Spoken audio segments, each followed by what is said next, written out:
Hi, welcome to Just Show Up video blog. Okay, so today is part 2 from Suffering in Silence. After responding to her original question, she asked another one, and I felt like this is something that we could continue on with another entry today. She says, Shannon, my long-lost friend is like a breath of fresh air.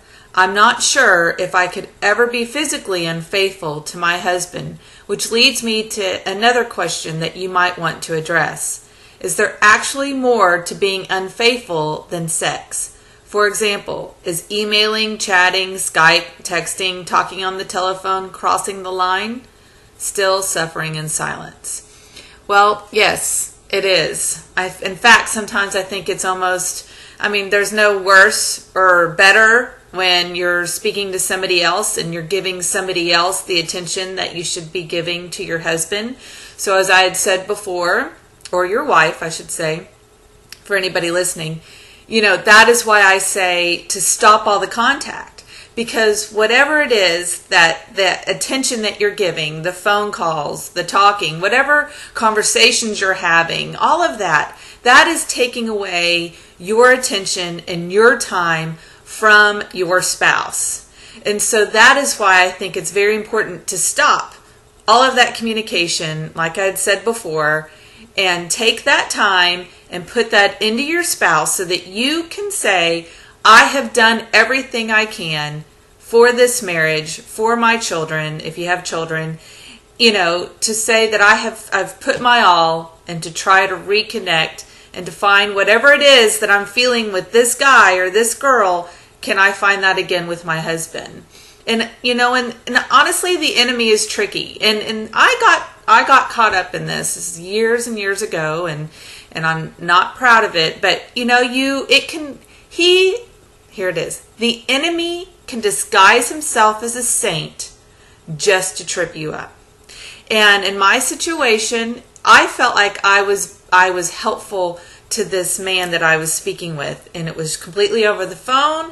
There was no physical contact whatsoever. The guy was states away, but yet, he had questions about his faith, and so I was talking about that, and I felt like I'm helping him.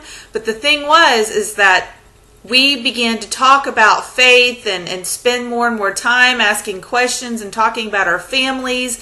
And before you know it, that friendship, you start talking about things that you shouldn't be divulging to this person. You should only be having these conversations with your spouse. And that is where you get sucked in. That's where the enemy gets you. He disguises the situation or the relationship as a friendship, as something very innocent and very normal. And why can't I have this friendship? But that is where you have to start saying, okay, but what time am I giving this friendship?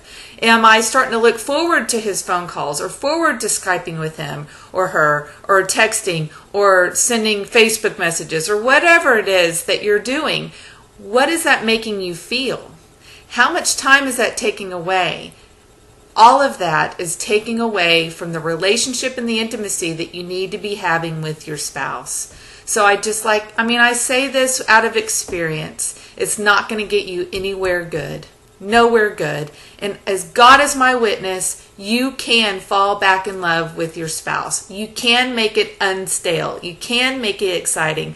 My husband and I will be celebrating our 15th wedding anniversary tomorrow on July 6th, which is the feast day of Maria Goretti. And I am now the sponsor for the Maria Goretti Network. So, there is a greater world out there. There's angels and saints watching over us. Our God loves us. He wants you to have a good marriage. He does not want you to be unhappy. He will make it happen. Get on your knees and pray. Work with your husband or your wife. Settle this.